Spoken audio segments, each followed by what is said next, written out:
মহান রব্বুল আলামিন আল্লাহু আকবার আমার আপনার স্রষ্টা আসমান জমিনের দরবারের মাখলুকাতের স্রষ্টা মাওলা মুনির করে জবান করে শান করে বলে قد أفلح المؤمنون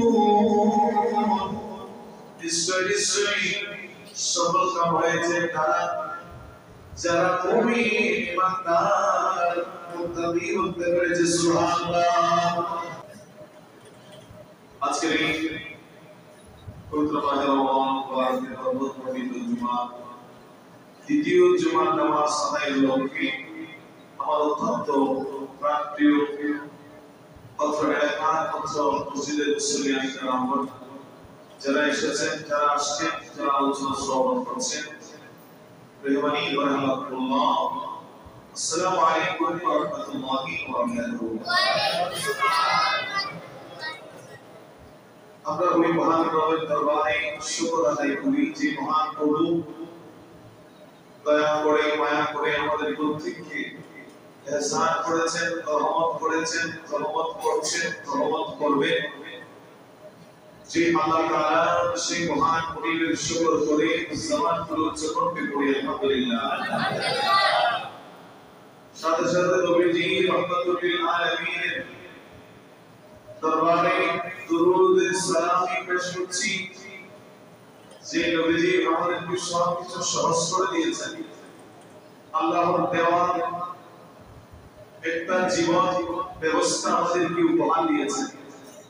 যে নবী আমাদের দৈনন্দিন জীবন পরিচালনা করার একটা রুলস, একটা ডিকশনারি, একটা দিক নির্দেশনা দিয়ে গেছেন। সেই রহমাতুল লিল আলামিন যিনি আমাদের জন্য মায়ায় অধিক কাতর হয়ে তখনও কেঁদেছেন, এখনো কাঁদছেন, সবসময় কাঁদবেন।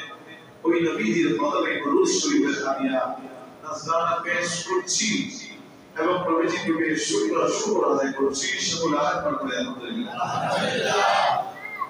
সুবহান হাজিরিন, রমজান মুবারক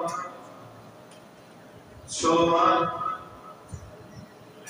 বরকতময় মাস, রহমতপূর্ণ মাস চলমান। আমরা এখন প্রায় মাঝামাঝি সময় অবস্থান করছি। আমাদের কাছ থেকে ইতিমধ্যে রহমতের 10 দিন বিদায় নিয়েছে। আমরা যারা এই রহমতের 10 দিনকে যথাযথভাবে সিয়াম, সাধনা, সাহরি, ইফতার, তারাবি, তাসবিহ, তিলাওয়াত, দান খয়রাত থেকে ভালো আমলগুলি করতে পেরেছি, যারা করতে পেরেছি তারা জবান করে পড়ি আলহামদুলিল্লাহ। সবাই করেছেন। যে রহমতের বান্দা বেরিয়ে আজকে রাতের 2 দিন চলে গেছে, অলরেডি 3 দিন আমরা পদার্পণ করলাম। আমরা কি রহমতের 10 দিনের যথাযথ ইবাদত করেছি? 10টা রোজা রেখেছেন কে কে? 12টা রোজা হাত তুলে দেখেন তো। 12টা রোজা সবাই রেখেছেন আলহামদুলিল্লাহ। এবার বলে এই 12 দিনের মধ্যে সবাই কোরআন তেলাওয়াত করেছেন তো? ইনশাআল্লাহ। সবার হয় নাই। কারণ যদি কষ্ট করে উত্তরটা আমি দিয়ে দিচ্ছি, অনেকে বলবেন আমার ডিউটির চাপ আছে, আসলে নাই।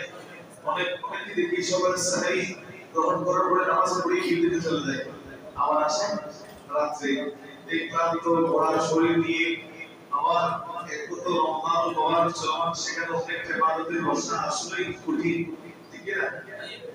আসলেই অত্যন্ত কঠিন। তো আমি আপনাদেরকে আরো কঠিন করে চাপিয়ে দিতে চাই না, তবে এর চেয়েও কঠিন, এর থেকে কঠিন কষ্ট আমার নবীজি করেছেন কি করেন নাই? সুতরাং করতে পারলে লাভ আমাদের, ঠিক না? কারণ একটা যদি আপনি ফারাও করেন, এর জন্য 700 গুণ পর্যন্ত সওয়াব বৃদ্ধি করা হবে রহমতের মাসে। সুবহানাল্লাহ। সুতরাং অবশ্যই তেলাওয়াত করার চেষ্টা করবেন। তারাবির নামাজের সময় আমরা পড়েছি সবাই, নাকি সেখানেও ডিউটি সমস্যা আছে? থাকতে পারে। তো নাকি ডিউটি আছে না, 7টা দিকে করতে হবে, কি করবে? আগে তো পেট বাঁচাইতে হবে, ঠিক না? আমরা তো বুঝতে আমি তারাবি বাদ দিয়ে এটা করতে বলছি না, কিন্তু ডিউটির সময় যখন আপনার 8টা থেকে আপনি তারাবিতে আসা সম্ভব, সুতরাং আপনি সূরা তারাবি পড়ে দিবেন। কি করবে? সুতরাং তারাবি বাদ দেওয়া যাবে, করতে হবে। কারণ আমাদের জন্য মাথা থেকে যদি আমাদের এখানে কারখানা ফ্যাক্টরি আমার মহাবাইকেও বাধা দিবে, সুতরাং নামাজটা আদায় করে নেবে। খতমে কোরআন তারাবির মাধ্যমে পড়তে পারলে অত্যন্ত আফজল, ঠিক না? এক হাতে দুই হাত হয়ে গেল, এদিকে সুন্নতে মুআক্কাদা সালাত আদায় হয়ে গেল, ওদিকে খতমে কোরআন আমরা নামাজের মাধ্যমে শুনতে পেলাম। সুবহানাল্লাহ।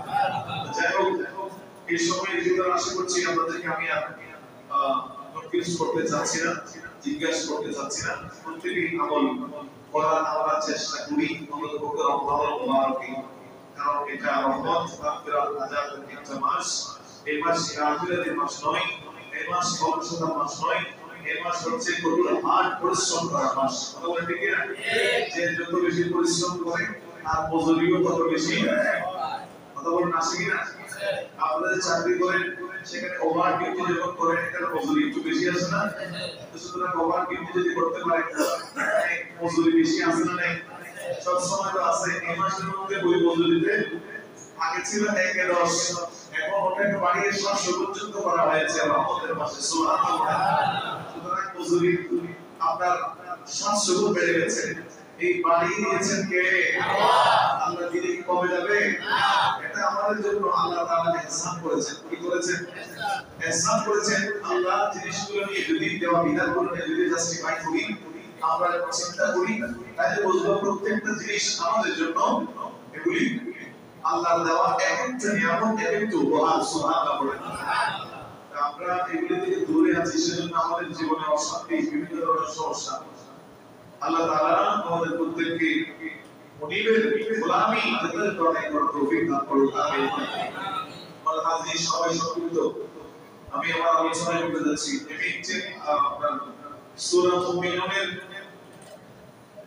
4টি আয়াতের মধ্যে তেলাওয়াত করেছি শুরু থেকে, সেখানে আয়াতগুলো নিয়ে 2-4টি কথা আমি আজকে ইনশাআল্লাহ বলার চেষ্টা করব। আল্লাহ যদি তৌফিক দেন।